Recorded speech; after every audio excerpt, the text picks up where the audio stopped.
নমস্কার বন্ধুরা, লুবনা রাসইতে সবাইকে স্বাগত জানাই। আজকে আমি তৈরি করে দেখাচ্ছি মাছের একটা রেসিপি, যেটা অন্যরকম খেতে লাগে গরম ভাতের সাথে, মানে চিলি ফিশ। সবার প্রথমে আমি মাছগুলোকে জল দিয়ে ধুয়ে পরিষ্কার করে জল ঝরিয়ে রেখে দিয়েছিলাম। এবার তার মধ্যে মশলা মাখিয়ে নেব। নিয়েছি হলুদ গুঁড়ো, লঙ্কার গুঁড়ো আর পরিমাণ মতো লবণ।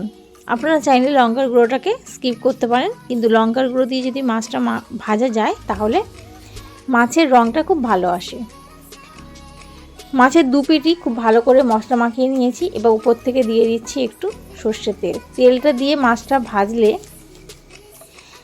তেলে দেওয়ার সময় মাছটা ছিটিয়ে গায়েও লাগবে না, আর মাছ ভাজার রঙটাও খুব ভালো আসে। এদিকে একটা কড়াই বসিয়ে দিয়েছিলাম। কড়াইটা গরম হয়ে যাওয়ার পর পরিমাণ মতো সাদা তেল দিয়েছি। তেলটা যখন ধোঁয়াটা গরম হতে শুরু করেছে তখন মাছের পিসগুলোকে একে একে দিয়ে দিয়েছি। ততক্ষণ মাছটা ভাজা হচ্ছে, এখানে একটা মশলার পেস্ট তৈরি করে নিয়েছি একটা মিডিয়াম সাইজের পেঁয়াজকে টুকরো করে নিয়েছি, আর তাতে দিয়ে দিলাম 2 ইঞ্চি আদা। ভালো করে জল দিয়ে একটা পেস্ট তৈরি করে নেব। এক পিঠ মাছটা ভাজা হয়ে গেছে। মাছটাকে উল্টে দেওয়ার পর আর এক পিঠ ভেজে নিয়েছি। তারপর মাছগুলো তেল থেকে তুলে নিচ্ছি। ওই একই তেলে আমি রান্নাটা করব, তার জন্য প্রথমে দিয়ে দিলাম ওই তেলের মধ্যে রসুন কুচি। এখানে 7-8টা রসুনকে কুচিয়ে নিয়েছি। ঝালের জন্য দিয়ে দিলাম কাঁচা লঙ্কা কুচি। 3টে লঙ্কাকে আমি কুচিয়ে নিচ্ছি। ঝালটা যে যার স্বাদ অনুযায়ী ব্যবহার করবে। রসুন থেকে যখন একটা গন্ধ ছেড়ে দিয়েছে মিষ্টি, তখন আদা আর পেঁয়াজের পেস্টটা দিয়ে দিলাম। এবার তাতে দিয়ে দিলাম লবণ, হলুদ আর কাশ্মীরি লঙ্কার গুঁড়ো কালারের জন্য। সব কিছুকে দিয়ে খুব ভালো করে এটাকে মিশিয়ে নিচ্ছি। মশলাটা যখন কষানো হয়ে গেছে, গা লাগা শুরু হয়ে গেছে, তখন সামান্য একটু জল দিলাম। দিয়ে আবারও একটু কষিয়ে নিয়েছি। এবার তাতে দিয়ে দিলাম ঝালের জন্য লঙ্কার গুঁড়ো। লঙ্কার গুঁড়োটাকে দিয়ে কিছুক্ষণ কষিয়ে নিয়েছি, মিনিট 2 সময় ধরে লো ফ্লেমে।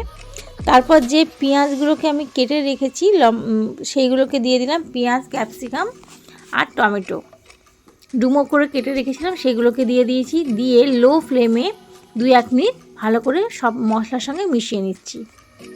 এদিকে আমি আরও সসের পেস্ট তৈরি করব। প্রথমে দিয়ে দিলাম টমেটো সস, তারপর দিয়ে দিলাম সেখানে সয়া সস আর গ্রিন চিলি সস। এই সসগুলো পরিমাণ মতো ব্যবহার করবেন, যেমন মাছের পরিমাণটা। আমি এখানে 2 চামচ করে দিয়েছি। সব কিছুকে দিয়ে খুব ভালো করে মিশিয়ে নিচ্ছি। এদিকে মশলাটা শুকিয়ে এসে সামান্য একটু জল দিয়ে আর একটু নাড়াচাড়া করে নিচ্ছি।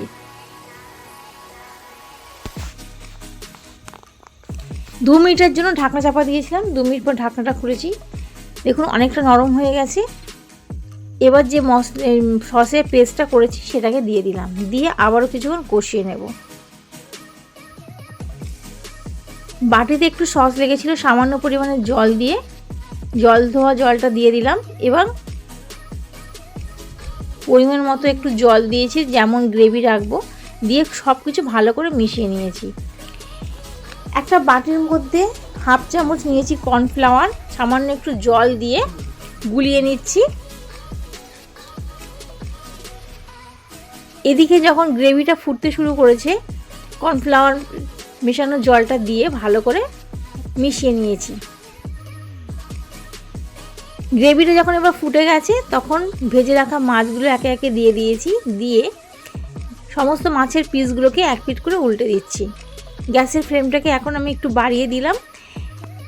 স্বাদের জন্য সামান্য একটু চিনি ব্যবহার করেছি। রান্নাটা আমার পুরো হয়ে এসেছে। এটা গরম ভাত, জিরা রাইস বা ফ্রাইড রাইসের সাথে অসাধারণ লাগে খেতে। একবার হলেও বন্ধুরা তৈরি করে দেখে নেবেন। আজকের রেসিপিটা যদি ভালো লেগে থাকে তাহলে চ্যানেলটিকে অবশ্যই সাবস্ক্রাইব করবেন, পাশে থাকা বেল আইকনটি প্রেস করবেন, লাইক, কমেন্ট এবং শেয়ার করবেন। আর ভিডিওটি দেখার জন্য ধন্যবাদ।